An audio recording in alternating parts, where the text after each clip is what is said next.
Hola, buenos días a todos y todas, ¿cómo están? Les doy la bienvenida a este último día de nuestro sexto Congreso de Estado y Políticas Públicas, organizado por el Área Estado y Políticas Públicas de la Flaxo Argentina. Hoy día estamos en una mesa organizada por el Diploma Superior en Organizaciones de la Sociedad Civil, que hemos titulado Latinoamérica en Disputa, reconfiguraciones de la lucha popular en tiempos de pandemia y de neoliberalismo tardío, que vamos a estar coordinando con Jessica Fajardo y Verónica Soto Pimentel, que es quien habla. Esta mesa, bueno, como les decía, nace en el marco del Diploma en Organizaciones de la Sociedad Civil y motivada por todos los contextos, por todas las situaciones y procesos de conflictividad social que estamos viviendo en la región hace algunos años, y bueno, y cómo eso se relaciona o cómo eso se ha visto afectado, determinado por la pandemia del COVID-19 y por el neoliberalismo tardío, que es lo que hemos denominado como esta realineación de los gobiernos neoliberales en los últimos años. Contamos con la presencia también en esta mesa del director de nuestra área, Daniel García Delgado, y tenemos 4 panelistas que nos van a hablar sobre las diferentes situaciones que se han dado en diferentes países de Latinoamérica. Contamos con la presencia de Ismael Yalil, que es militante de derechos humanos y abogado en la especialidad de Derecho Penal, integra la Coordinadora contra la Represión Policial e Institucional, conocida como CORREPI de Argentina, integró misiones de observación y solidaridad con los pueblos de Chile y Bolivia en 2019 y Colombia en 2021, y es corredactor del informe sobre violencia a los derechos humanos en el marco del paro general del 28 de abril de 2021 en Colombia.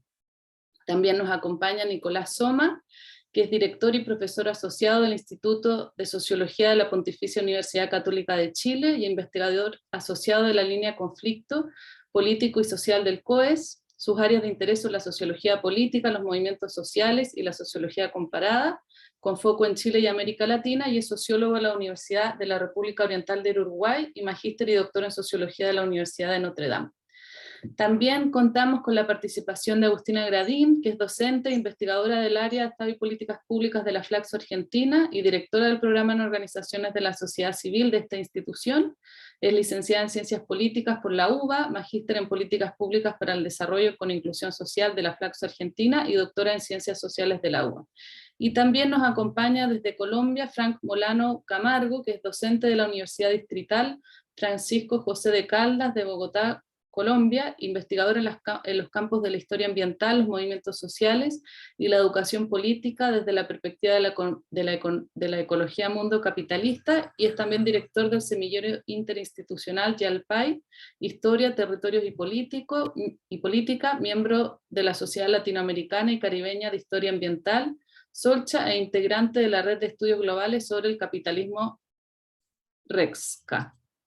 Bueno, la dinámica del encuentro es que vamos a dejar que nuestros invitados y nuestra invitada nos cuente un poco sobre el tema que preparó para hoy, que van a ser, les recuerdo, 10 minutos aproximadamente, que sabemos que es un tiempo corto para temas tan complejos, y también les vamos a estar avisando un minutito antes para estar atentos al tiempo y que después podamos abrir las palabras al público y que puedan conversar entre ustedes también.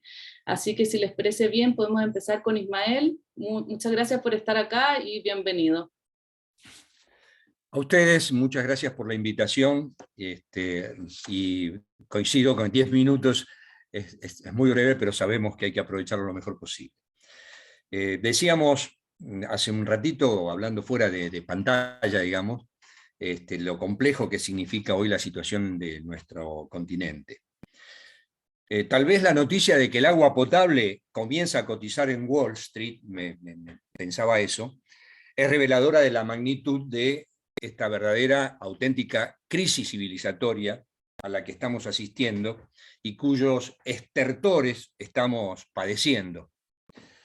Lo paradójico, y respecto a quienes forjamos la vida en la idea de que el capitalismo es la tumba para toda esperanza de redención humana, es que las gárgaras de un mundo que ya ni puede toser amenazan con matarnos de la peor muerte, y esa es la asfixia ideológica. Ideas, certezas, emociones han quedado en las puertas de una especie, si ustedes quieren, utilizando el tema de la pandemia, de terapia intensiva, pero a la que le han cortado la luz y tampoco le anda el generador. El capitalismo no es el mismo, pero sigue representando lo mismo. Si queremos salvarnos, hay dos cosas que no podemos hacer. La primera es mirar el techo imaginando que eso es el cielo. Y la segunda, confundir el placebo con la medicina. Descartado de antemano que no estamos hechos para esperar que el sistema se caiga, porque además si se cae se va a caer sobre nuestras cabezas. Lo concreto es que hay que empujarlo. Y esa es una tarea mucho más dura, mucho más compleja de lo que muchos suponen, pero que tiene inexorablemente como requisito, sin el cual no se va a poder lograr, es la unidad de aquellos sectores explotados contra las minorías explotadoras. Decía, voy a citar a alguien del siglo XX, algunos dicen, che, pero no podés estar citando a viejas reflexiones de los primeros años del siglo pasado. Sin embargo, si hablas de nuestra América y obviás o omitís a José Carlos Mariátegui, estás pifiando, estás cerrando, estás chingando mal el tiro. Decía José Carlos Mariátegui que la historia resuelve todas las dudas y desvanece todos los equívocos. Entonces, habrá que poner especial énfasis y atención en algo que para nosotros es clave a esta altura. Lo que debemos estar haciendo hoy es combatir el desarme ideológico, que ha sido una de las principales armas del enemigo imperial para dominarnos al sur del río Bravo. Mal que le pese a la llamada derecha, nosotros no partimos de la nada. Nos quieren hacer creer que partimos de la nada, pero no partimos de la nada. A la derecha le conviene negar estos, si se quiere, desvincular los procesos históricos de las realidades del presente, porque la tarea que hicieron, la tarea que llevaron a cabo ha sido devastadora en nuestra América. Pero debemos remarcar una y mil veces, no partimos de la nada. De allí una primera conclusión, me animaría a decir que es, tal vez sea la única que traigo, pero que me parece que vamos a coincidir, es que es cierto que estamos necesitando nuevas respuestas para las preguntas de toda la vida, ¿no? Nuestra América expresa hoy como nunca el agotamiento del pretendido desarrollo autónomo capitalista. Está colonizada financieramente, colonizada culturalmente y colonizada judicialmente. La Argentina puede dar una muestra de eso con el tremendo drama de la deuda externa, impagable, absolutamente imposible de negociar, se requiere una suspensión inmediata de todo trato, hay que investigarla, hay que extender las responsabilidades a quienes las contrajeron. Hay un ejemplo muy claro, ¿no? La deuda externa es la hipoteca para la Argentina. Está colonizada financieramente porque además, hoy que hay mucho dinero en juego para poder destinar a la cuestión social, sin embargo se distrae en dos aspectos. Uno es el pago de esos compromisos no asumidos por el pueblo argentino con la deuda externa, y otra es el negocio de los bancos, donde en la Argentina a través de un mecanismo financiero se van distrayendo, si se quiere, se llaman LELIC, se están distrayendo recursos que podrían ser afectados directamente a la atención de la cuestión social. Culturalmente también se haya colonizado, eso no es necesario ahondar demasiado para darse cuenta que la batalla cultural, algo de lo que hablaba el gran intelectual cubano Martínez Heredia, que de algún modo nos inspira, en la Argentina se proyecta, entre otras cosas, entre otros factores, con el monopolio de los medios de comunicación en manos de los sectores dominantes. Y está colonizada judicialmente porque desde la impunidad de los que reprimen hasta el lawfare contra quienes se oponen, pero pasando sobre todo por la persecución y estigmatización de disidentes y referentes sociales, cuentan no solo con el visto bueno, sino además con la legitimación del Poder Judicial. Ahí ven ustedes, y nosotros en nuestro país tenemos el caso específico, emblema de una presa política, del mismo sesgo del gobierno inclusive, Milagro Sala, que permanece presa desde hace ya casi 6 años, y que ningún esfuerzo se ha hecho para poder terminar por parte de las estructuras del Poder Judicial, obviamente persiguiéndola cada vez más, y de las estructuras del gobierno provincial y el gobierno nacional que la tienen detenida, ningún esfuerzo se ha hecho en lo concreto para que Milagro recupere su libertad y con ella sus compañeras y compañeros que también están detenidos en la provincia de Jujuy. La crisis civilizatoria entonces que atravesamos ha dejado en evidencia, en definitiva, que no es solución para los pueblos de América Latina mantener estos procesos donde la producción es colectiva y social, pero la apropiación es individual, salvo que se naturalice que el 10% más rico capte el 22% o 22 veces más, mejor dicho, la renta, de la renta general, que el 10% de más pobre, y que el 1% de los ricos se quede con el 21% de los ingresos totales de la región, el doble de la media del mundo industrializado. Por tanto, no corresponde plantear, no es cierto que el problema de América Latina sea la pobreza materialmente conceptualizada.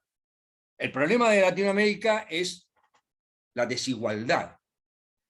Es decir, la apropiación de recursos, rentas, ganancias, ingresos, por unos pocos ricos en detrimento de las posibilidades de mejor vida de las grandes mayorías, que están empobrecidas, que no es lo mismo que ser pobres. Nuestras mayorías son todas mayorías empobrecidas. Proceso que se ha agravado después de la crisis irresuelta del 2008 y que promovió una recomposición hegemónica del capital a nivel mundial que se expresa en 3 o 4 cuestiones que es necesario por lo menos apuntar, aunque no podamos desarrollarla, ¿no?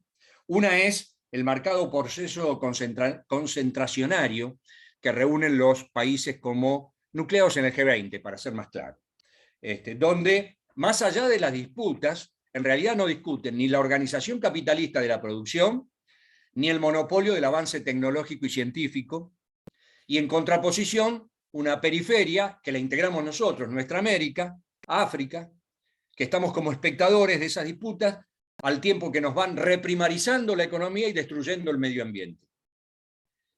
El otro punto, el otro aspecto a nivel mundial que afecta también a nuestra región es la concentración de información a través del capitalismo de plataformas, con más sus variantes, llamémosle inteligencia de las cosas, plataformas 5G, etcétera, que acentúan la dependencia de nuestro continente, que a lo sumo puede acceder a un proceso de incorporación histórica de todas esas cuestiones, que es de algún modo el desuso que ellos dejan y que llegan aquí ya tardíamente.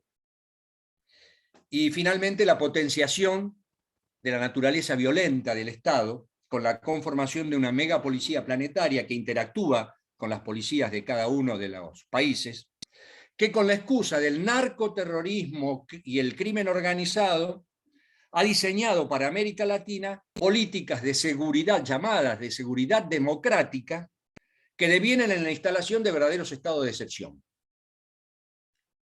De ahí que la apariencia de Estado de Derecho sea vital a la hora de entender el pasaje de las devaluadas dictaduras militares a las democracias debilitadas, meramente procedimentales, formales, junto al despliegue represivo que, insisto, es hacia adentro de los países.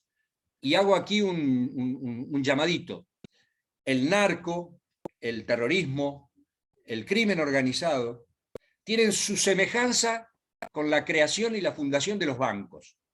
Así como hace varios siglos atrás la creación de los bancos se debió al excedente de capital, estas 3 excusas que hoy se utiliza para perseguir a los pueblos son también la consecuencia de un excedente de capital que va caminando por el manejo de una economía paralela y que llevan al Comando Sur de los Estados Unidos a bajar como hipótesis de conflictos reales ninguna de estas 3, sino por el contrario aquellas que expresan la oposición a este desarrollo de la reorganización capitalista mundial.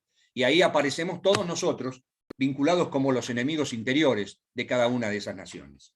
Y ahí entonces aparecen los pobres, los trabajadores, ocupados y desocupados, los migrantes, fíjense lo que acaba de pasar en Iquique, en Chile, lo que yo les contaba que había visto en Colombia en cuanto a los venezolanos caminando hacia el sur para poder entrar caminando a Ecuador desde el norte de Colombia, por poner algunos ejemplos. Lo que ocurre en nuestros propios países, aquí lo vimos, y reitero con lo de Chile, pero también la discriminación que sufren los hermanos bolivianos, paraguayos, por citar peruanos, por citar algunos nomás.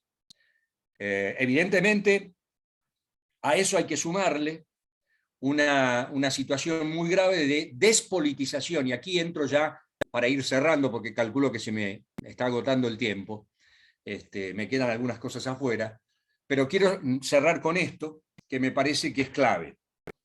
Hay un proceso de despolitización y un crecimiento de lo que se llama la derecha. Hay expresiones regresivas, xenófobas, racistas, supremacistas, y esto se debe a ese proceso de despolitización. Brasil es el ejemplo claro. Con un detalle, ya no actúan esas derechas, hoy actúan a la intemperie, ya muestran la cara, y ya no actúan por fuera del aparato institucional. Aparecen ahora como abasteciéndolo, como hicieron siempre. Ahora aparecen ya como el rostro de ese aparato institucional. En materia económica, se expresan con las olas neoliberales que dejan un tsunami de desastre social. Pero la derecha ha aprendido de sus errores y se ha movilizado dando disputa en todos los frentes. Su verdadera cara sigue siendo la misma de siempre, autoritaria, racista, discriminatoria, pero en especial ha entrado en vastos sectores populares, sobre todo en países como el nuestro, como Argentina, en los cuales aprendido sobre todo su discurso en un sector llamado medio o clase media, mal llamada clase media. Y quiero decir que pese a todo eso, nosotros nos encontramos en un periodo de mucha incertidumbre, en un periodo de pequeñas victorias y derrotas que son cortas, más largas, más cortas, pero casi en espejo con la incertidumbre que nos está llevando los distintos avances y retrocesos simultáneos que se dan en el mundo. Los procesos levantiscos como lo de Chile y Colombia son de incierta derivación, pero obviamente trajeron y oxigenaron los pulmones de América Latina. Y los otros, los que depositan su confianza en los procesos electorales, con sus más que moderados, ultramoderados líderes, lo único que están postulando es el posibilismo o la resignación. Caso de Argentina, caso de Perú. No es necesario que hablemos sobre la cantidad de violaciones hacia derechos de primera, segunda y tercera generación que parecían ya consumados hace pocos años atrás y que hoy ya están otra vez en juego porque el crecimiento de la pobreza es infernal. Pero yo creo que de todos modos, y aquí aparece lo concreto, hay una constante que parece resumirse en dos necesidades claves, y para mí son las que hay que profundizar. Una es la unidad de las fuerzas populares, dejando de lado los sectarismos y las subordinaciones estériles. Y en conjunto, en consuno con esto, la reformulación de un nuevo acuerdo comunitario que mediante asambleas constituyentes recupere el nivel de protagonismo histórico de las masas en los procesos de cambio que se han dado tradicionalmente en el continente. Como alguien supo decirlo, dejo esto para la discusión, ¿no? Insisto, la unidad de los sectores populares, más allá de sectarismos y subordinaciones estériles, insisto con esto, y la necesidad de un nuevo pacto entre nosotros para establecer un nuevo orden social, ir caminando hacia una nueva constitución. Como alguien supo decirlo inmejorablemente, termino, no se trata de instalarse en el paisaje cómodo del pasado, en general las reliquias huelen mal, pero debemos hacernos cargo de la historia con las manos sin guantes. Compañeras, compañeros, hermanas y hermanos de nuestra América, La sangre nunca es blanca y todavía no hemos disputado lo suficiente. Muchas gracias. Muchas gracias, Ismael, por la exposición. Bueno, seguimos con Nicolás. Muchas gracias por estar acá y bienvenido. Hola, ¿qué tal? Bueno, buenos días a todos y a todas. Gracias, Ismael, por tu presentación, que estuvo preciosa, muy sugerente, interesante. Bueno, y gracias por la invitación. Y yo quiero hablar un poquito sobre el caso de Chile. Quiero saludar a Daniel García Delgado, que fue, él obviamente no se va a acordar, pero fue profesor visitante de la maestría en Sociología de la Universidad de la República, que yo cursé hace 20 años más o menos, 2000-2001, en Uruguay. Así que bueno, ahí le mando un abrazo. Y recuerdo con mucho aprecio las clases que nos dio en aquel momento. Y yo quiero hablar sobre el caso de Chile, que es el que conozco con algo de detalle, y plantear algunas ideas un poco tentativas sobre cómo ver al estallido social de fines del 2019, que fue un caso muy estudiado en términos de sus causas, ¿no? Digamos, y se enfatizó mucho sobre cómo las desigualdades, el descontento, las limitaciones de la democracia chilena pueden explicarlo, pero yo quiero verlo desde la clave de sus consecuencias, ¿no? Y sobre todo concebirlo como un caso de lo que podríamos llamar una insurgencia democratizante, ¿cierto? Es decir, una insurgencia popular eh, no armada, no militarizada como otro tipo de insurgencias, que tiene como consecuencia un avance democratizador, ¿no? Un avance y una mejora en la calidad de la democracia.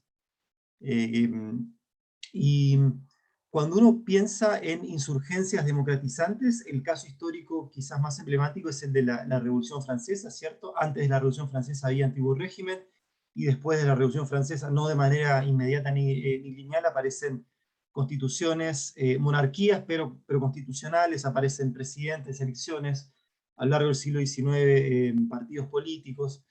Y las revoluciones hispanoamericanas también de alguna manera son insurgencias democratizantes, ¿cierto? Con todas las limitaciones de las democracias que se construyeron en el siglo XIX. Ahora, si uno piensa en el caso chileno, y si uno le cree a los rankings internacionales, ¿cierto? Que miden diversos aspectos de las democracias liberales y las ranquean, bueno, lo que aparece ahí, el caso chileno aparece como una democracia comparativamente consolidada y comparativamente alta, ¿cierto? Hay mucho debate sobre si estos rankings, digamos, miden lo que pretenden medir, pero si por el momento les creemos, Chile aparece como una democracia de alta calidad, ¿cierto? Hay elecciones frecuentemente, los niveles de fraude probablemente son más bajos que en muchos otros países. Hay partidos políticos, la gente puede expresar de manera relativamente libre sus posturas, hay campañas, hay debates. Los derechos y las libertades civiles comparativamente están relativamente bien protegidos, lo cual no quiere decir que sean protegidos de manera perfecta. No hay presidentes que busquen eternizarse en el poder, reelegirse cambiando las constituciones, ¿no? Entonces, en ese sentido, uno diría, bueno, la democracia chilena comparativamente está bastante bien, ¿no? Pero, obviamente, la democracia chilena tiene un gran problema de fondo, un problema estructural, que es la Constitución, vigente en la actualidad, que es la Constitución de 1980, aprobada en dictadura por Pinochet, y es el resultado de una comisión elegida a dedo por Pinochet, y en teoría ratificada por un plebiscito completamente fraudulento, ¿cierto? Entonces, ¿cuán democrático puede ser un país cuyo principal cuerpo legal fue aprobado en dictadura a través de un plebiscito fraudulento, ¿no? ¿Y qué posibilidades existen para democratizar, para eliminar ese enclave autoritario, como dice Manuel Antonio Garretón? dado el hecho de que parecería ser una democracia que logró cierto techo, y en el cual los factores habituales que aumentan el grado de democracia en los países, como modernización socioeconómica o factores internacionales, etcétera, no parecerían tener efectos, ¿no? Entonces, yo creo que en el caso chileno, lo que, digamos, el único factor que puede reducir o eliminar ese enclave autoritario es una rebelión popular como la que tuvo lugar a fines del 2019, ¿no? Y en ese sentido creo que puede plantearse como un caso de insurgencia democratizante el estallido social chileno. ¿Ah? La reforma, o sea, la Constitución de 1980 fue reformada varias veces, decenas de veces. La mayor reforma tuvo lugar en el 2005 con el gobierno del presidente Ricardo Lagos, del Partido Socialista, pero realmente, digamos, sigue siendo la Constitución de Pinochet. Entonces, simbólicamente es muy complicado que una democracia pueda ser llamada de esa forma cuando su Constitución fue aprobada en dictadura, ¿cierto? Y la novedad del estallido social chileno es que fue el único evento que permitió que se abriera la posibilidad de discutir en democracia la posibilidad de aprobar una nueva constitución. Chile nunca tuvo una constitución redactada y deliberada en democracia en su historia, ¿no? Y como resultado del estallido social, lo que tenemos actualmente es un proceso constituyente en curso, que puede eventualmente derivar en una nueva constitución o no, porque recordemos que hay un plebiscito de salida en el cual la ciudadanía va a manifestarse a favor o en contra, y si el resultado es negativo, seguiría la vigencia de la constitución pinochetista. Pero, digamos, gracias al estallido social es que se produce por primera vez la posibilidad de que la gente pudiera elegir, en primer lugar, a partir del plebiscito de octubre del 2020, si quería una nueva constitución o no, y en segundo lugar, en ese mismo plebiscito, cuál era el mecanismo. Se discutió mucho sobre si deberían ser los y las parlamentarias quienes deberían redactarla, si debería ser un cuerpo mixto, y finalmente la ciudadanía por un 80% decidió que tenía que ser una asamblea constituyente, una convención constituyente, enteramente compuesta por personas que no pertenecían al Congreso. Y en mayo de este año se eligieron a 155 constituyentes con paridad de género, lo cual es una experiencia única en la historia, y con cupos reservados para los pueblos indígenas. Y actualmente estos constituyentes están redactando la Constitución, ya aprobaron el reglamento hace unos poquitos días, y ahora están empezando a discutir los temas de fondo, ¿cierto? Sea cual sea el resultado, digamos, sea aprobada o no por el pueblo la Constitución que termine proponiendo la Convención Constituyente, esto ya es un avance democratizador muy importante, ¿ah? Entonces tiene un valor en ese sentido. Entonces ahí la pregunta que uno se hace es, ¿qué fue lo que posibilitó esta insurgencia democratizada, ¿cierto? Y ahí hay un par de mecanismos que uno puede descubrir rastreando un poco el proceso posterior al estallido, ¿no?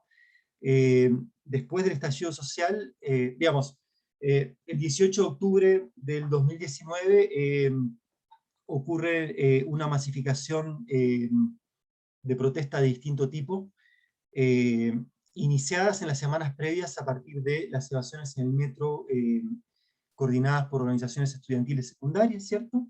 Y el viernes 18 de octubre las evasiones se hacen masivas, hay quemas de estaciones de metro simultáneas, seguido de una represión policial indiscriminada, lo cual genera más protesta, ¿no? En el COES hicimos un estudio estadístico y descubrimos una espiral de protesta violenta y represión policial que se autorrefuerza, ¿cierto?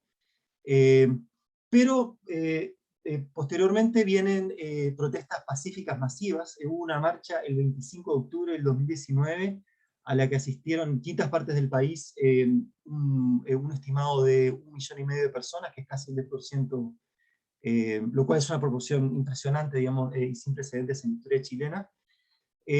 Y eso empieza a generar atención internacional, ¿cierto? Digamos, el mundo empieza a preguntarse qué es lo que está pasando en Chile, las organizaciones de derechos humanos empiezan a mandar misiones, y el gobierno de Sebastián Piñera empieza a preocuparse de manera terrible, ¿cierto?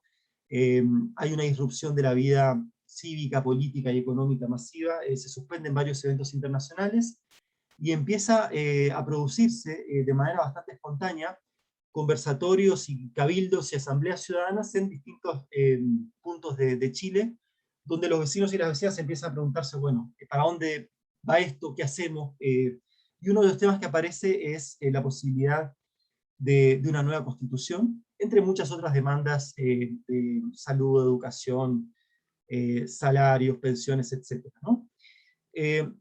Y las municipalidades empiezan a tomar esta demanda ciudadana y empiezan a plantear la necesidad de hacer una consulta ciudadana, y de esa manera la demanda empieza a subir, digamos, del pueblo hacia la clase política, y los partidos políticos empiezan a decir, bueno, tenemos que hacer algo con esto, tenemos que canalizarlo de alguna manera, y los partidos de la oposición, de izquierda y centro-izquierda, empiezan a presionar al gobierno, bueno, y el Poder Ejecutivo finalmente termina diciendo, bueno, esto tenemos o sea, tenemos que abrirnos a la posibilidad de tener una nueva constitución.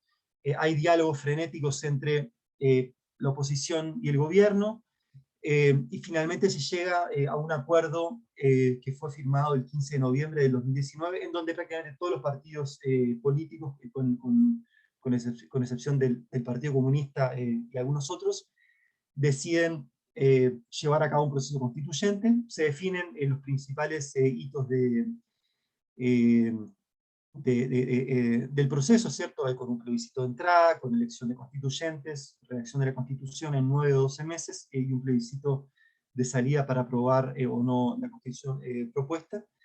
Y en eso estamos, ¿no?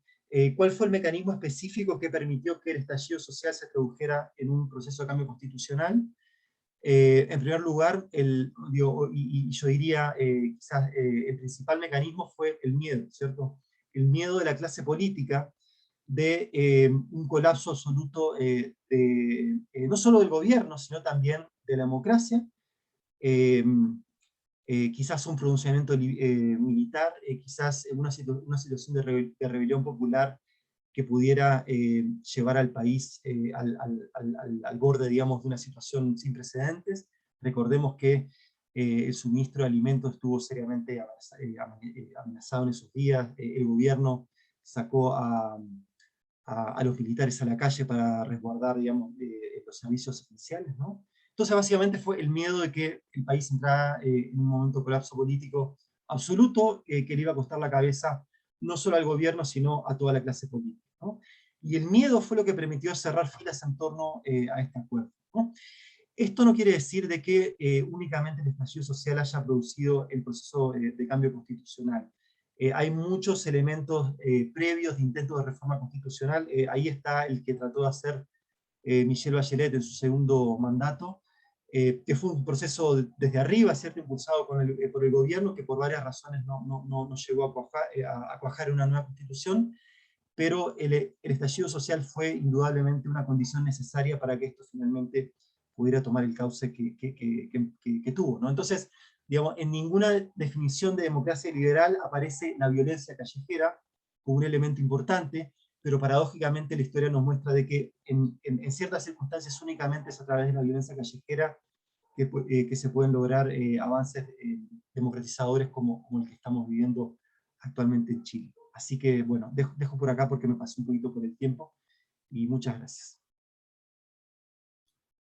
Muchas gracias, Nicolás. Siento que quedó muy en línea la exposición de Nicolás con lo que venía diciendo Ismael sobre la necesidad de la Unión Popular para alcanzar esa transformación que todos queremos. Bueno, ahora le toca el momento de su exposición a Frank Molano, que nos acompaña desde Colombia para contarnos sobre el proceso de conflictividad que se está viviendo allá. Frank. Listo. Muchas gracias por venir. No, muchas gracias a ustedes por la invitación a a conocer, a compartir estas miradas sobre nuestra América.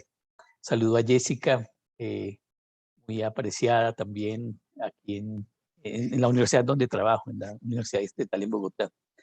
En estos minutos quisiera presentar un marco de posibilidad explicativa también de este fenómeno social en Colombia, digamos que después de varias décadas de, eh, de conflicto armado, de procesos de paz fallidos y de una relativa calma social, ¿cierto? Si bien hay conflictividad permanente, territorial, sectorial, pero no habíamos tenido una movilización del tamaño que venimos teniendo desde el 19 y que este año, digamos, que sacudió en general a todo el país, pero que se da también en un contexto tanto global como nacional de condiciones que lo posibilitan y que también muestran sus potencialidades y sus desafíos, no como un hecho excepcional en el caso colombiano, sino como una cadena de relaciones, de interacciones, de aprendizajes, en la que las diferentes fuerzas se contienden en el mundo, se sitúan también localmente y disputan escenarios de agenciamiento y de construcción de poder, ¿cierto? Em, Diríamos que efectivamente compartimos la idea de que el mundo vive una crisis civilizatoria, una crisis del capitalismo y de su ecología mundo, es una crisis profunda, pero no es una crisis de los capitalistas, es decir, las lógicas de concentración y centralización del capital han continuado. De hecho, pese a la crisis de la pandemia, en Colombia y en el mundo registramos los niveles de nuevos mega ricos y de las fortunas en creciente, pues que ha sido una característica de lo que analizó Marx en el siglo XIX, que continúa.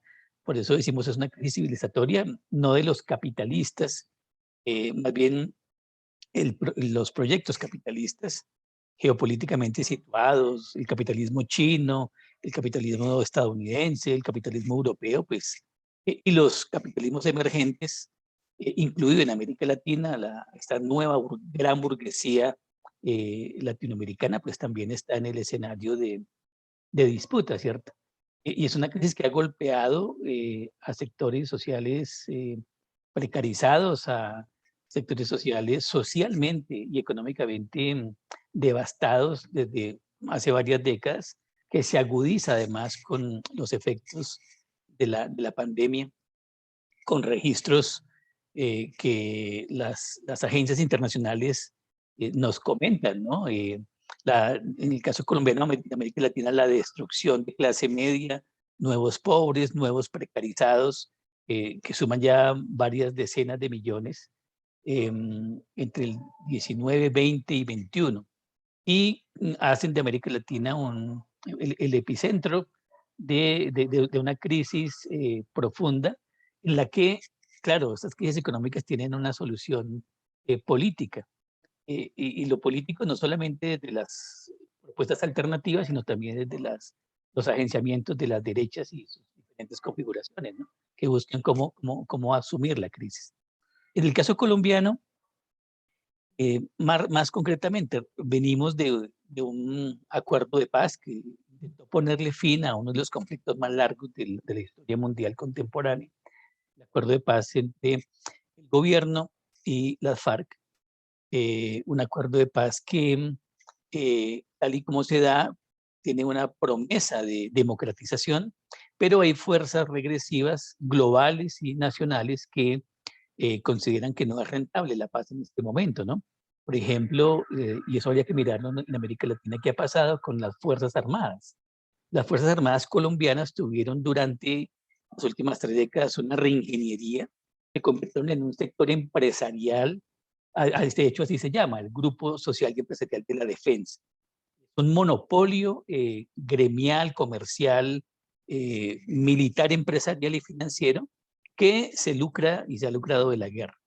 Y en ese sentido, la modernización del ejército, la creación de las fuerzas represivas como los escuadrones antidisturbios, hacen parte de esa cadena global de militarización, pero también de la industria militar, ¿no? Es uno de los sectores que no fue golpeado en la pandemia, sino que ha crecido, se ha fortalecido, ha aumentado, exporta servicios, asesorías, exporta servicios de diferentes formas, contratos militares, tenemos una exportación creciente de mercenarios a nivel mundial, participamos nuestros mercenarios como una empresa, porque aquí está conectado el grupo empresarial, maneja lo formal, lo informal, la reserva que ha sido licenciada, pero que opera vendiendo servicios. Entonces participamos en Afganistán, en el golpe a Haití, pero posiblemente eso habría que mirarlo en América Latina, qué ha pasado con la recomposición del aparato militar, ¿no? En estas transiciones democráticas desde los 80. Entonces, este sector se ha opuesto a la paz, entre otras cosas, porque la paz implicaría en el acuerdo una democratización y una disminución del presupuesto militar, una transformación de la función de policía. Y de hecho no ha ocurrido esto. La cúpula militar ha sostenido y es beneficiaria en muchos sentidos, en remuneraciones, aumentos salariales, premios, por la condición de guerra, ¿cierto? De hecho, mantener la situación de guerra y darle incluso a la protesta social el mote de que es una expresión de la guerra, pues permite que no solamente en el mecanismo represivo, sino en el mecanismo económico, quienes confrontan a la protesta social es como si estuvieran en campo de batalla en las zonas rurales, haciendo acciones de contraguerrilla.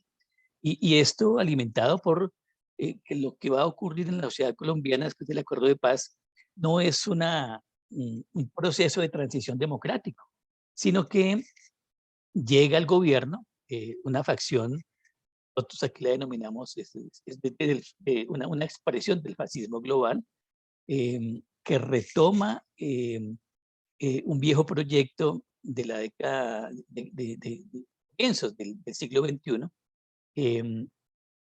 y que considera que alimentándose de un viejo repertorio con el que es fundada la nación colombiana hace 200 años, y es que solamente las élites y la obediencia popular garantizan, es el mito fundacional de nuestra república, ¿no? El miedo al pueblo y un pueblo manso y un pueblo obediente y unas élites que saben ejercer el gobierno y que no deben ser cuestionadas. Ese mito se ha vuelto a refundar y sobre esa base la estabilidad solamente la puede generar los sectores más tradicionales y reaccionarios del empresariado, del alto clero, los altos mandos militares.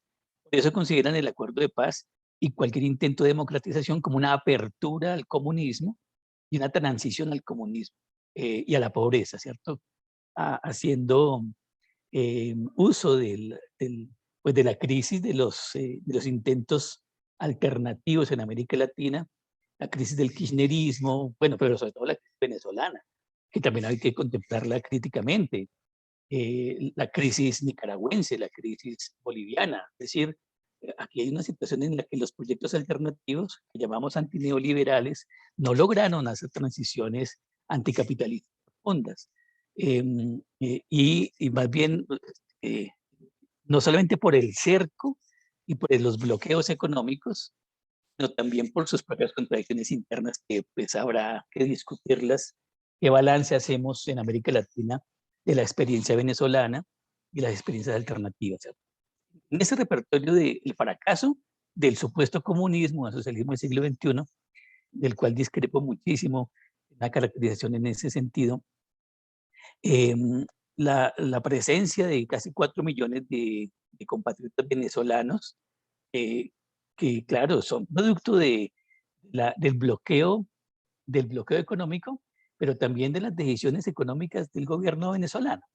No podríamos decir que que simplemente, es decir, para analizar a Colombia, Argentina, Chile, miramos las condiciones internas, pero cuando analizamos a Venezuela, a Cuba, a Nicaragua, entonces ahí todo es culpa del, que existe obviamente una fuerza determinante, el imperialismo, pero no explicaría únicamente esa. Entonces, lo que hemos tenido aquí es un régimen nosotros lo denominamos fascista en el sentido de que le permite el acceso al poder al sector más reaccionario del capital financiero en Colombia, capital que incluso está exportando a América Latina, intereses, pero que además tiene un proceso de militarización de la sociedad sobre la base de un mito de la democracia más antigua del continente, porque no hemos tenido dictaduras militares en el siglo XX, salvo una que fue un acuerdo entre partidos, la de Rojas Pinilla, y que los mismos partidos la quitaron, y no se han interrumpido las elecciones, nunca ha habido interrupción de elecciones, entonces somos una democracia muy, muy sólida.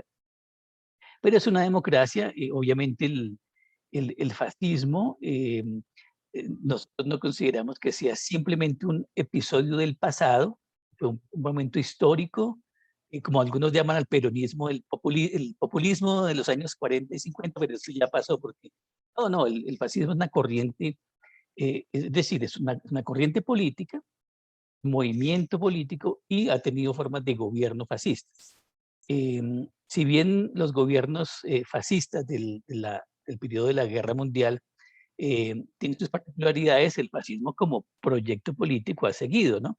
Es un proyecto global, no gratuitamente. Lo que pasó en las elecciones en Alemania y pese a que no ganaron tanto, la extrema derecha alemana se mantienen muy fuertes en Sajonia, en donde es la población del oriente, de la Alemania oriental, más precarizada, menos incluida, en donde estas ideologías de extrema derecha han cobrado fuerza y coordinan a nivel nacional e internacional en Europa, en América Latina. Aquí tenemos la famosa Carta de Madrid, de Vox, y una cantidad de partidos y personas de América Latina firman en que aquí hay que crearle un frente anticomunista que garantice la libertad del mercado, las tradiciones, la civilización occidental, de lo que ellos llaman la iberoesfera, que vendría a ser lo más, digamos, cualificado de la sociedad cristiana moderna, que debemos ser. Las coordinaciones globales y de hecho el papel de personas como Uribe Vélez que alimentan esa doctrina global, de hecho sus libros, la Fundación Primero Colombia se emparenta con la Fundación de Vox para América Latina, entonces ahí hay unas conexiones. En ese sentido, en ese contexto, fortalecimiento de los fascismos globales, de diálogos, de crisis civilizatoria, de sobreacumulación y de amplia precarización. En el 19, en el caso colombiano, el 21 de noviembre del 19, se convoca un paro nacional que iba a tener el carácter al que hemos estado acostumbrados por largo tiempo. Una jornada de 24 horas, marchas en las calles, de pronto alguna confrontación con la fuerza pública y alguna negociación del pliego. Es convocado por los sectores, digamos, del movimiento sindical más organizado, que corresponde a la economía formalizada del país. Pero en noviembre lo que va a ocurrir es que se hace visible algo que ya estaba latente en el caso colombiano y América Latina. Una serie de sujetos sociales no coordinados por el movimiento sindical, por nuestras izquierdas, digamos, las diferentes variantes de la izquierda, no más autónomos, ¿no? Con mucha fuerza en lo urbano popular y en los movimientos juveniles, y va a crearse una condición que incluso va a fragmentar la dirección del paro del 19. Se va a partir, digamos, la dirección sindical va a decir, no podemos avanzar más, hay que negociar con el gobierno, mientras que hay una gran insatisfacción, una falta de credibilidad, una crisis de representación entre amplias franjas de la sociedad que no hemos revisado juiciosamente. Es decir, no hay una conexión orgánica entre los imaginarios de las multitudes y la oferta política organizativa que los esquemas de las izquierdas ofrecemos a la población, ¿no? Frank, Entonces, sí, disculpa que te interrumpa, es que te quería pedir que fuéramos cerrando porque listo, estamos un poquito listo. pasado el tiempo y queda Oh, todavía qué pena. queda Y un entonces, en un esa expositor. condición, la pandemia frena el estallido del 19, pero la pandemia va a estar acompañada de una dosis de represión. Tenemos 25 jóvenes asesinados en la pandemia por las fuerzas militares y de policía por desobedecer las normas de pandemia, una precarización aún mayor y un incumplimiento de los acuerdos mínimos, que hace que nuevamente en abril crezca el estallido, convocado también por las centrales de trabajadores, pero con unos múltiples actores. Es una situación que no se ha cerrado, ¿cierto? El Estado ha optado por la criminalización, el asesinato de estos sujetos de las voces más visibles en Cali, Bogotá, de los actores sociales. Y en las izquierdas estamos en el debate de cuál es la salida, ¿no? Miramos el caso chileno, aquí algunos creen que todo se va a resolver con un cambio presidencial, pero para cerrar esta condición, comparto la idea de si en América Latina, en el caso colombiano, los sectores alternativos no logramos cuajar un proyecto de articulación de esta diversidad en un escenario de transformación democrática, eh, eh, lo que vamos a ver, un poco lo que decía Gramsci, entramos a un interregno, es decir, una situación indefinida en la que cualquier cosa puede pasar, incluso un atornillamiento del fascismo en Colombia, porque no creo que sea simplemente ganar las elecciones y esto resuelve. En el caso peruano gana Pedro Castillo, pero no hay una construcción de un movimiento social amplio, diverso. Vemos el debate de las feministas con la postura ideológica de Castillo. Es decir, si esa fragmentación no se resuelve, no aportamos a clarificarla de resolverla, el interregno va a fracturar mucho más el proyecto alternativo y va a permitir la continuidad del modelo económico y sobre todo en una variante que es esta variante global llamémoslo extrema derechas o fascismos tremendamente autoritarios que facilitan y agilizan la centralización la concentración del capital en la lógica que hasta el momento ha venido dando. Bueno, con esto cierro mi intervención, Verónica, muchas gracias y a todos, y bueno, seguimos aquí en la escucha. Muchas gracias, Frank. Sí, de todas maneras, igual nos va a quedar un tiempo para ampliarnos, así que le damos el paso a Agustina Gradín. Y, ay, disculpen, antes que se me olvide, que se me ha olvidado 3 veces, los micrófonos están cerrados para el público, así que las preguntas las pueden ir haciendo a través del chat y luego las vamos a ir leyendo al final cuando finalice Agustina. Así que adelante, Agustina. Muchísimas gracias, Verónica. Buenos días para todos y todas. Es un gusto saludarlas. Es un gusto estar en este panel hoy aquí, en un viernes. Empezar un viernes así es muy potente. Creo que es difícil intervenir después de las intervenciones de Frank, de Ismael, de Nicolás. Y me gustaría recuperar algunas ideas que se fueron diciendo, que se fueron planteando, las cuales estoy muy de acuerdo.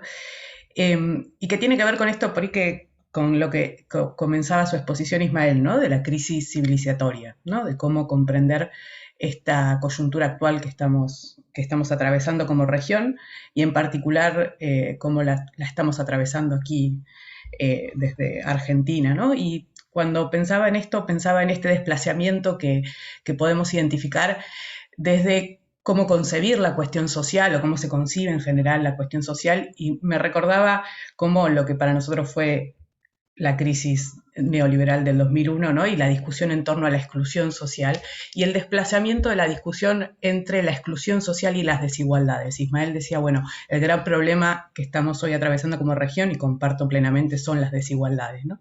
Y en este desplazamiento de pensar las desigualdades en relación a la exclusión, hay también, creo, de fondo, un supuesto de naturalización de este escenario de desigualdades, ¿no? De este escenario de cómo vivimos, cómo convivimos y cómo habitamos nuestras regiones, nuestros países, nuestros territorios. Y en este paso de lo que podemos decir, bueno, la exclusión en Argentina tuvo como gran emergente a los movimientos de desocupados en el 2001, en los fines de los 90 y el 2001, como la demanda por la inclusión a través del trabajo, ¿no? Y de la inclusión a través del trabajo y del trabajo del empleo formal, del empleo con derechos, del empleo en términos de lo que garantiza la inclusión en una sociedad, ¿no? Y pensar las desigualdades nos lleva a pensar una multiplicidad de escenarios que desde una perspectiva interseccional podemos decir que nos atraviesan múltiples, ¿no? Desigualdades y múltiples cuestiones. Y en ese marco me retrotraía a una pregunta clásica de la ciencia política que tiene que ver con pensar cuánta pobreza soporta la democracia, ¿no? Una pregunta que nos viene interpelando desde hace ya más de 40 años y que en el fondo está planteando también cuáles son los cambios estructurales, las transformaciones estructurales que a las cuales asistimos, ¿no? Y aquí quiero también recuperar algo de lo que proponía Frank, ¿no? No son únicamente las transformaciones estructurales en el mundo del trabajo, como se suele decir, para pensar las desigualdades en términos de el empleo y las formas de trabajo, sino también las transformaciones estructurales en términos de la producción y de la acumulación y de la concentración de capital, ¿no? Como en esto que Frank muy bien señalaba, de este proceso de concentración económico feroz que vivimos como región, ¿no? Que aún en un contexto de pandemia hay quienes ganaron y ganaron mucho, y esa desigualdad, ¿no? en los procesos de acumulación también trae un impacto muy fuerte en términos de las desigualdades y por supuesto en términos de la conflictividad social, ¿no? Y estas transformaciones estructurales ponen a las sociedades y principalmente a las democracias y a los estados como sus principales instrumentos frente a la necesidad de proponer nuevas respuestas para estas demandas, ¿no? Y respuestas que en algunos países se expresan con una represión feroz, como en los casos colombianos, o respuestas que también en nuestro país en particular, en este último tiempo, podemos identificar con matices y con grandes deficiencias, una respuesta del Estado, de los estados, frente a estas situaciones a partir de políticas que intentan ser inclusivas, ¿no? Sin entrar en los debates que seguramente todos tenemos diferentes miradas sobre las respuestas del Estado argentino frente a la pandemia, pero sí creo que es claro que hubo un intento por implementar políticas progresivas de alguna forma frente a esta situación de desigualdades. Y dentro de esas políticas creo que, y es a mí lo que me interesa hacer foco, el rol de las organizaciones de la sociedad civil, el rol de los movimientos sociales en esos procesos de inclusión. Nosotros, es claro que durante la pandemia en Argentina hubo un gran actor, además de las políticas de prevención, las políticas sanitarias del gobierno argentino, que fueron claramente en una dirección. El gran actor que soportó y que fue para mí protagonista de todo ese proceso fueron los movimientos sociales, fueron las organizaciones sociales, quienes durante todo este proceso fueron parte de la solución, ¿sí? Fueron parte de sostener y contener a un sector de la sociedad que estaba claramente fuera de todo el proceso y que además, como dijo Frank, obviamente la pandemia lo que hizo no fue que generó nuevas desigualdades, sino que claramente las intensificó y las puso en evidencia a situaciones que ya sabíamos que existían. En ese marco me pareció muy interesante esto que trajo Nicolás, de pensar la insurgencia democratizadora, ¿no? Creo que me encantó ese concepto y creo que es sumamente interesante para pensar estos procesos constructivos de las organizaciones. Solemos analizar las acciones colectivas y la conflictividad desde el lado de lo reactivo, ¿no? Nosotras con Verónica Soto Pimentel y Matías Reiri, que anda por ahí dando vueltas, formamos parte del Observatorio de Políticas Públicas y Reforma Estructural de la Flaxo y tenemos un monitoreo de conflictos sociales que venimos ya hace varios años llevando adelante, y uno de los indicadores que medimos tiene que ver con los conflictos reactivos y lo que nosotros denominamos conflictos propositivos, ¿no? Es esa conflictividad social que en Argentina es muy dinámica, que propone nuevas agendas y procesos de ampliación de derechos, y que acá en Argentina, por ejemplo, podríamos identificar con los movimientos feministas y de mujeres y de la diversidad que en medio de la pandemia protagonizaron con una dinámica extraordinaria un proceso de ampliación de derechos como fue la sanción de la ley de interrupción voluntaria del embarazo a fines del 2020, ¿no? Creo que en ese marco pensar este rol de los movimientos sociales y de las organizaciones de la sociedad civil desde una perspectiva quizás de esto que proponía Nicolás, ¿no? De como insurgencia democratizante, cómo esa conflictividad logra construir nuevos derechos, nuevas institucionalidades, nuevos procesos de inclusión social, que en definitiva lo que estamos tratando de generar es procesos de saldar las brechas de desigualdades que nos atraviesan, ¿no? Poder construir otra forma de habitar, otra forma de producir, ¿no? Y ahí también se cruzan diferentes crisis. Hablábamos de la crisis civilizatoria, que claramente uno identifica en nuestro país lo que tiene que ver con la crisis social y del empleo, ¿no? De todos los procesos de la desigualdad social con la que convivimos día a día. Pero también están, y creo que ahí muy interesante para complejizar la mirada, todo lo que tiene que ver con la crisis ambiental, la crisis vinculada, las crisis migratorias que comentaban tanto Ismael como Frank, ¿no? Todos estos procesos que se van tejiendo, que se van interrelacionando y que efectivamente hacen que nuestra complejidad como región y como países se vea cada vez más compleja, para decirlo. No tengo una respuesta hacia esto.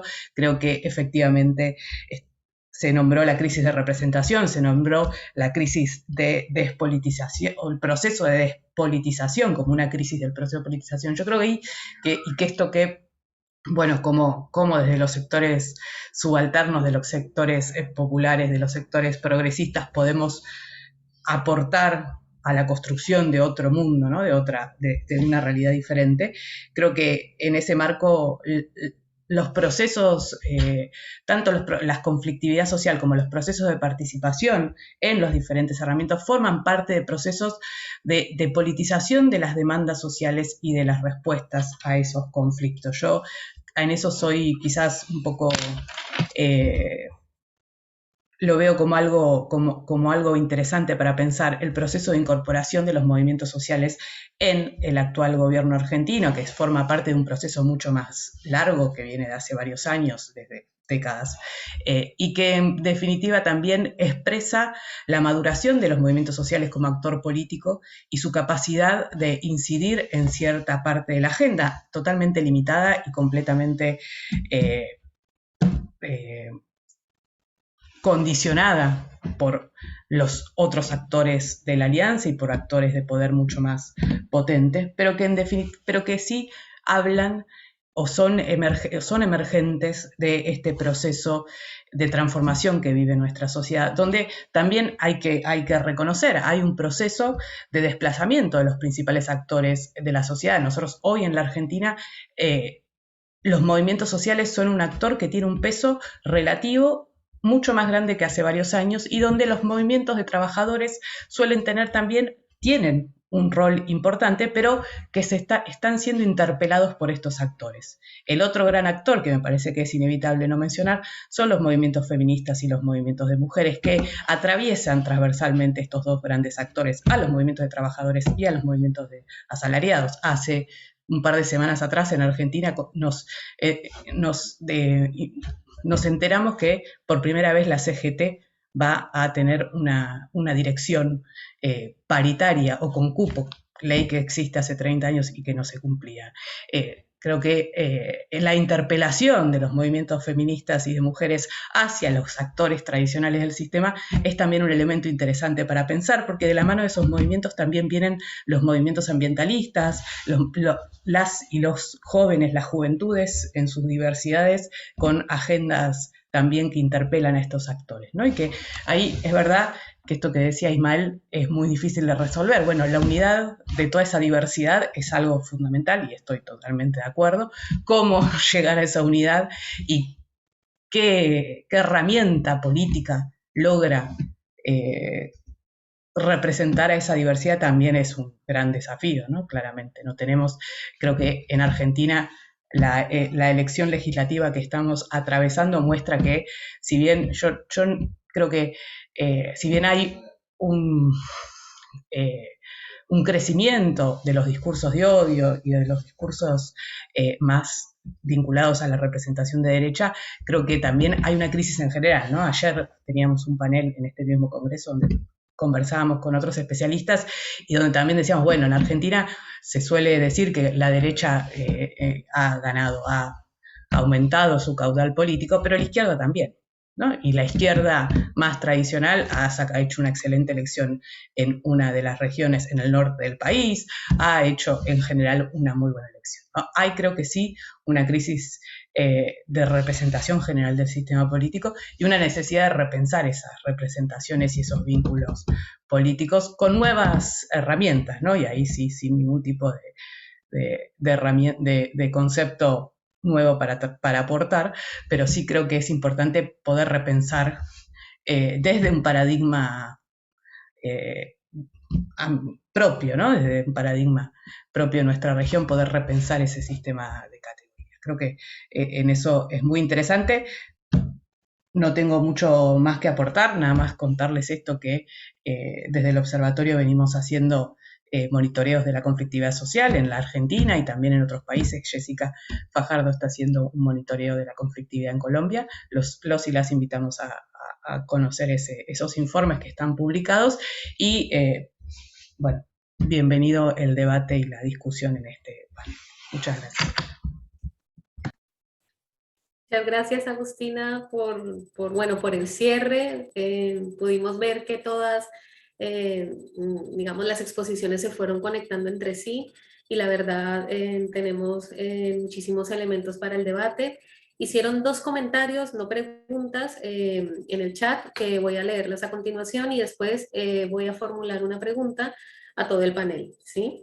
Y bueno, también les compartí ahí en el chat la página del observatorio y del Diploma Superior en Organizaciones de la Sociedad Civil para que puedan, digamos, observar los informes y demás.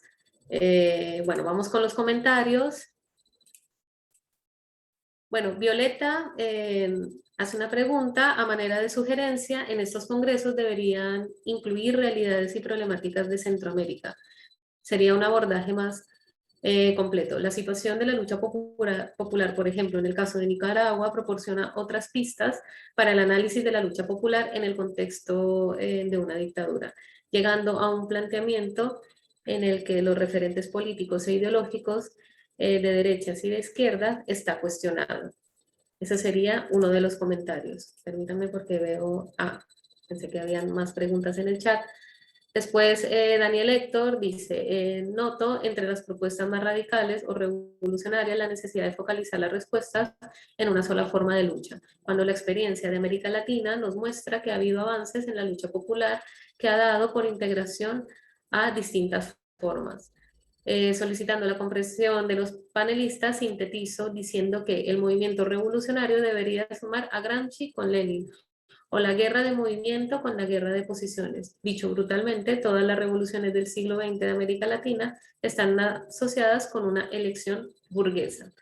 Esa sería, creo que, una pregunta, ¿sí? Es como un comentario o digamos una apertura a debatir. Y luego también al panel les voy a hacer esta pregunta que estaba formulando al escucharles, y es de qué forma se pueden construir de una manera interseccional, ¿sí? O sea, tomando el enfoque de género, de las diversidades y también de lo que son las diversidades étnicas y de clase, estas insurgencias que también el concepto de Nicolás me llamó mucho la atención, de qué manera se pueden construir de manera interseccional las insurgencias democratizadoras desde esa diversidad de actrices y actores para proponer formas estructurales anticapitalistas, como lo planteaba el profesor Frank, de qué manera se pueden, digamos, hacer estas reformas que, digamos, superen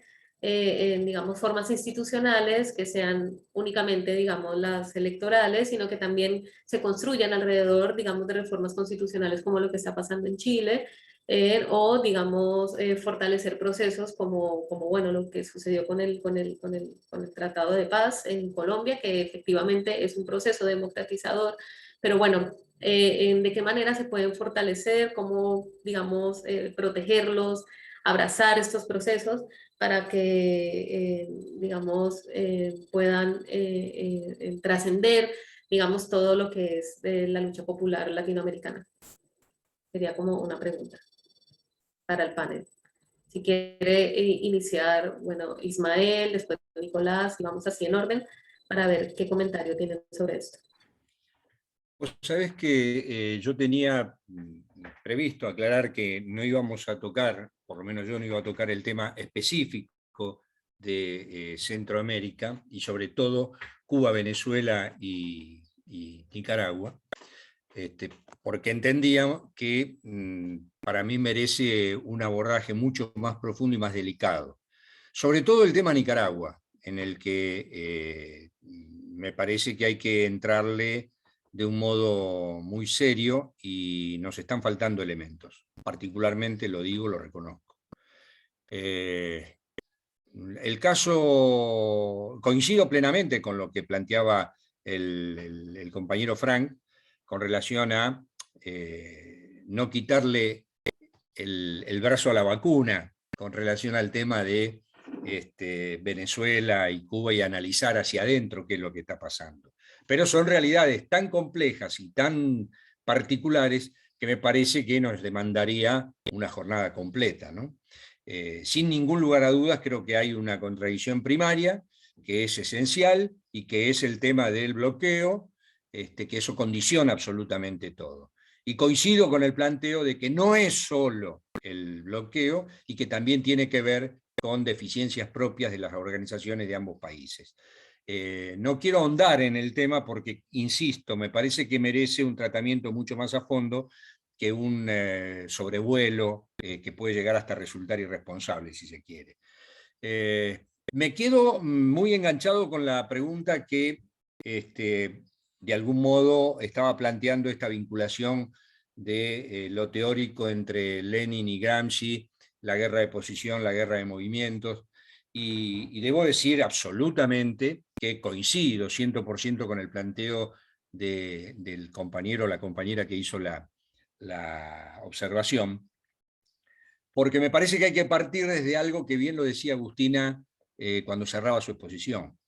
Tenemos un drama, el drama real en cuanto a esta posibilidad de materializar la unidad y salir hacia un cambio que sea auténticamente revolucionario, es que nos atamos a la respuesta que el propio sistema nos da.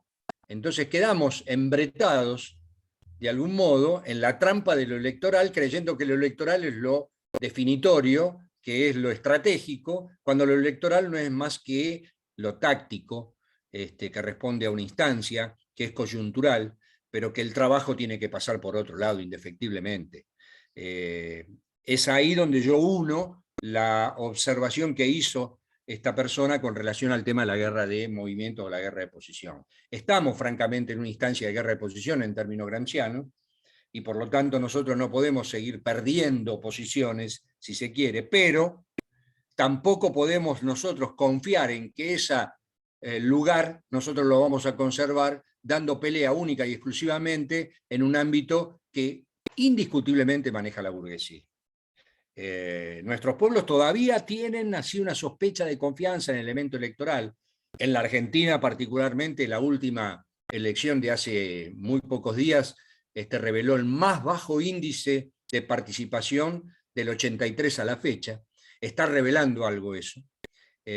No hay traducción política de eso y me parece que hay que...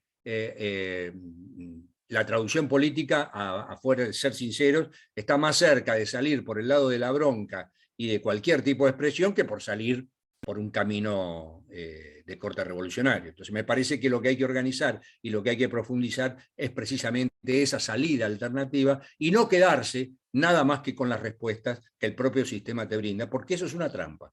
Y me parece que es ahí donde tiene que aparecer la maduración de las fuerzas que de algún modo expresan muchas veces la voz de las clases subalternas, pero que están muy lejos de representarlas y siguen con esta tónica de la división, la fragmentación y sobre todo de creer que todo esto se diluye o se define en una lucha meramente electoral.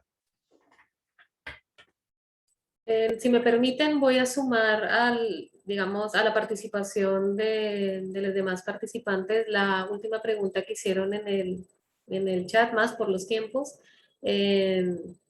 Sahiri hace una pregunta de cómo hablar de democracias sólidas en sociedades con formas fascistas, a decir de Frank, de gobierno. ¿La institucionalidad iría en paralelo a las graves expresiones de pobreza y desigualdad en nuestras sociedades? Ahí paso la palabra a Nicolás, a Frank y a Agustina para que puedan profundizar con esta pregunta. ¿Voy yo? Sí, bueno, está interesantísima la discusión y las preguntas. Son preguntas bien difíciles, ¿no? Yo creo que en los últimos 20 años hay una perplejidad muy grande en América Latina y en el mundo sobre cuáles son los caminos para mejorar las condiciones de vida de las personas, ¿no? Yo creo que hay que hacer un buen diagnóstico, y ese diagnóstico no puede simplificar la situación ni pensar de que la gente en general está en contra del capitalismo y está en contra de la democracia electoral. Al menos lo que muestra el caso chileno es que puede salir 1,5 millones de personas a la calle, digamos, para cambiar las cosas, y eso puede producir momentos de efervescencia popular muy importantes y muy reveladores, y pueden salir cosas muy buenas de eso. Pero pensar de que los pueblos latinoamericanos son intrínsecamente anticapitalistas y revolucionarios, creo que es un error de diagnóstico muy grave, ¿cierto? Y cualquier cambio que queramos hacer tiene que partir de un buen diagnóstico. Lamentablemente, la gente está más interesada en ir al mall, en tener un plasma, en mejorar la salud de sus hijos y de sus hijas, en cambiar a un mejor colegio que en hacer la revolución. Actualmente es así. Y pensar que es de otra manera me parece que es muy complicado. A veces tendemos a ver el mundo, los y las cientistas sociales, desde el prisma, los autores que nos gustan, que nos encantan, que nos inspiran, pero perdemos de vista de que el resto de la gente no está viendo el mundo de esa manera. O sea, somos élites intelectuales y académicas muy privilegiadas y tenemos sesgos brutales. Otra cosa es cómo hacer para que, digamos, pensamos que un proyecto de transformación revolucionaria es lo deseable, lo normativo, tenemos claro cuál sería el modelo de sociedad distinto al actual. Otra pregunta es, bueno, si estamos de acuerdo en eso, ¿cómo hacemos para que para que un umbral suficiente de personas piensen de esa manera, ¿no? Y ahí los caminos son múltiples. El camino gramsciano, ¿cierto?, de la revolución desde la sociedad civil es muy importante.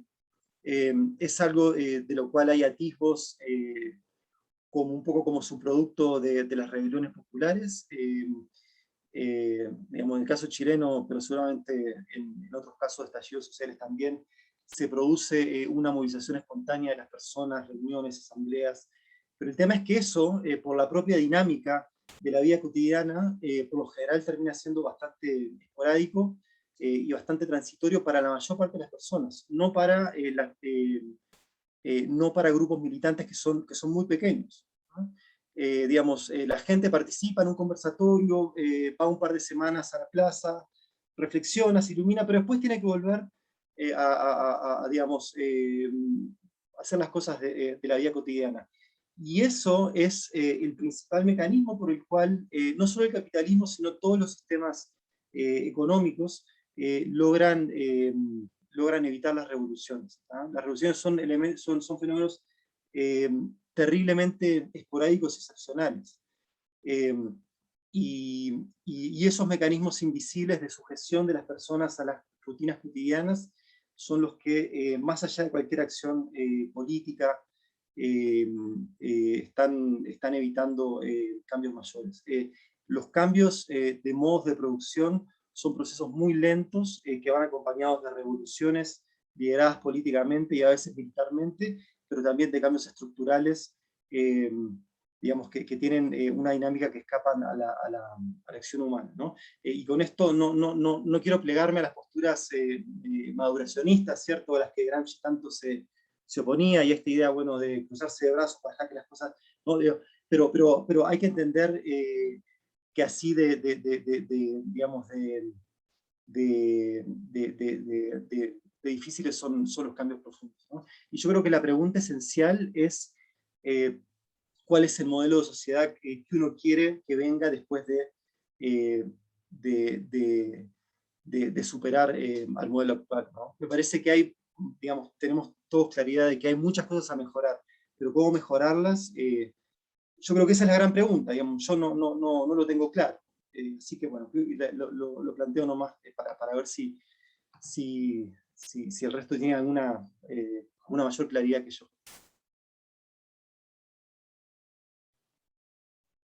Pienso mucho en...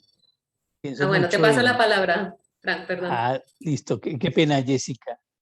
Pienso mucho en digamos, la figura partido en el mundo, pues sobre todo en el mundo occidental, una construcción también de aprendizajes en el siglo XIX y la primera mitad del siglo XX, y resolvió asuntos para su época, ¿no? Porque había unas formas de sociabilidad popular de los trabajadores, sus barrios, sus tabernas, el lugar de la prensa revolucionaria, las tradiciones de vida clandestina, bueno, una cantidad de asuntos que hoy justamente solamente comparten o compartimos núcleos muy, muy cerrados de la sociedad, la figura partido como el lugar de convergencia, ¿no? Y eso, pues existen partidos, claro que sí, hay gente que le gusta la vida partidaria, pero en general esa no es la perspectiva, ¿cierto? Y yo creo que va a pasar mucho tiempo en cómo construimos, aprendemos a construir también en las experiencias cotidianas unas nuevas formas organizativas que den cabida a esta diversidad, ¿no? En el estallido social aquí en Colombia, tuvimos, por ejemplo, el conflicto de los jóvenes con las generaciones mayores, durísimo, ¿no? Ustedes no fueron capaces, nosotros sí, o los otros, ustedes no tienen experiencia, nosotros sí. Hubo denuncias de activistas feministas de violaciones en los centros de protesta y de acoso sexual. Es decir, el asunto es tremendamente complejo, entonces alguna gente dirá, no, pero pues aplacemos la lucha a las mujeres, porque lo importante aquí es derrotar al fascismo. Bueno, yo lo que veo es que va a pasar un tiempo, de hecho está ocurriendo lentamente, ¿no? Todas estas agendas, estas luchas nos están obligando a cambios. Hace 10 años en las universidades colombianas no era posible un debate sobre acoso sexual de parte de profesores o dirigentes estudiantiles, o debate de lenguaje inclusivo, que hace 5 años era visto como una incorrección política, un cliché. No, hoy hay unos cambios ahí interesantes, ¿no? Muy chévere lo que ha ocurrido en el sindicalismo argentino. Aquí el anterior congreso de la CUT, la propuesta de paridad de género fue derrotada, ¿no? No era posible, pero hay aprendizajes ahí. igualmente la aceptación de estructuras de racismo, el racismo estructural en las organizaciones sociales. Las izquierdas son blancas, urbanas, clase media. Hay una cantidad de cosas y eso va a dar su tiempo en que logremos, algo aparecerá, creo yo. La única forma es persistir. Es decir, hay que persistir y los feministas tienen que insistir al patriarcado en que modifiquemos una cantidad de asuntos en la vida institucional, en la vida colectiva, en la vida familiar. Igualmente la necesidad de una perspectiva intercultural, de aprendizaje de las etnicidades. Bueno, hay muchas cosas que no las va a resolver la figura partido clásico del siglo XX. Y yo no veo todavía que haya despuntado algo nuevo. Algo nos inventaremos si persistimos, ¿no? La única forma es persistir y bueno, y podemos perder y van a pasar muchas cosas, pero las sociedades están en una dinámica de cambio, unas muy pequeñas, pero también de mucha base. Y seguramente en Colombia vamos a estar este año y el otro en la lucha electoral, pero eso no nos puede hacer perder de vista estas otras insurgencias sociales de las mujeres, de los jóvenes, de las etnicidades, y algo tendremos que inventarnos, pienso yo. Bueno, Agustina, te damos la palabra para que cierres. No para que cierres el congreso, pero para que cierres el debate. No, brevemente, porque ya estamos en el límite de tiempo. Creo que Frank fue muy interesante lo que acaba de plantear. Comparto lo que proponían Frank, lo que proponía Nicolás. Creo que estamos en un escenario donde hay que repensar con creatividad tanto las estrategias como los conceptos que utilizamos. Creo que lo que decía Nicolás, que somos parte de una élite académica que solemos asociar nuestros marcos teóricos a la realidad empírica en la que vivimos y que eso muchas veces trae algunas dificultades. Frank traía algo que me parece que es fundamental, que es la mirada intercultural, ¿no? Y desde eso poder abrir la reflexión a otras realidades, y que eso también es algo muy necesario. No me quiero extender mucho más. Agradecerle a los tres por la reflexión. Creo que podríamos estar horas discutiendo y debatiendo y que nos merecemos algún día un congreso específicamente sobre esto, quizás desde la academia, y tener más espacios para el intercambio. Bueno, muchas gracias Agustina, muchas gracias Nicolás, Frank e Ismael por su tiempo. Estuvo muy rico el conversatorio, esta mesa, y la verdad esperamos pensar más adelante algún espacio orgánico para poder seguir debatiendo esto, porque por ahí lo propusieron ahí en el chat. Y bueno, un placer a todas y todos los participantes que estuvieron en esta mesa, también compartiendo sus ideas, sus preguntas. Agradecemos mucho la participación. Les invitamos a revisar el programa y las demás mesas para que puedan seguir con este congreso que, bueno, hoy finaliza. Y bueno, de nuevo extenderles nuestro agradecimiento. No sé si Verónica quieras decir algo más y ya estaríamos cerrando la mesa.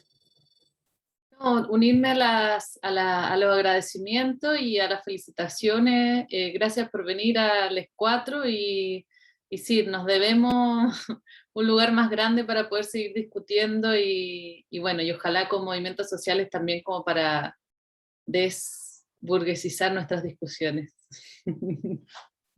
Así que bueno, un abrazo y muchas gracias. Chao, muchísimas gracias. Abrazo.